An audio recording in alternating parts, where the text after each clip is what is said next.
কানা কানা, কানু কানাত, কানাতা, কুন্না কুনতা, কুনতুমা, কুনতু, কুনতি, কুনতুমা, কুনতুন্না, তারপরে কুনতু, কুন্না। অর্থ সহ এখানে রূপান্তর দেওয়া হয়েছে মাদি বাঈদের। এখানে দেখুন, আগে আপনাকে মুখস্থ করতে হবে এই বর্তনটা, এই তাসরিফটা বা রূপান্তরটা। এটা হচ্ছে কানা কানা, কানু কানাত, কানাতা, কুন্না কুনতা, কুনতুমা, কুনতু, কুনতি, কুনতুমা, কুনতুন্না, তারপরে কুনতু, কুন্না। তাহলে এটা মুখস্থ করার পরে আগে আমরা শিখেছিলাম মাজি মুতলাক, ফাআলা ফাআলা, ফাআলু ফাআলাত, ফাআলাতা ফাআলনা, ফাআলতা ফাআলতুনা, ফাআলতুম ফাআলতি, ফাআলতুনা ফাআলতুন্না, ফাআলতু ফাআলনা।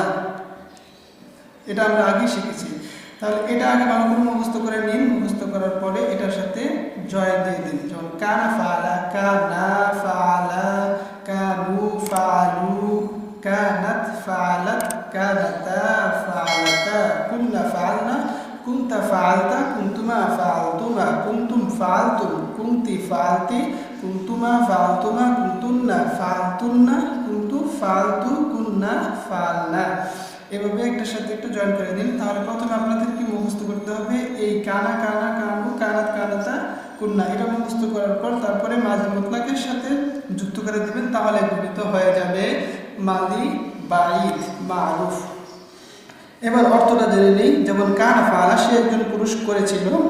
কানা ফাআলা, তারা দুজন পুরুষ করেছিল। কানু ফাআলু, তারা সকল পুরুষ করেছিল। কানাত ফাআলাত, সে একজন স্ত্রী করেছিল। কানাতা ফাআলাতা, তারা দুজন স্ত্রী করেছিল। কুন্না ফাআলনা, তারা সকল স্ত্রী করেছিল। কুনতা ফাআলতা, তুমি একজন পুরুষ করেছিলে। কুনতুমা ফাআলতুমা, তোমরা দুজন পুরুষ করেছিলে। কুনতুম ফাআলতুম, তোমরা সকল পুরুষ করেছিলে। কুনতি ফাআলতি, তুমি একজন স্ত্রী করেছিলে। কুনতুমা ফাআলতুমা, তোমরা দুজন পুরুষ করেছিলে।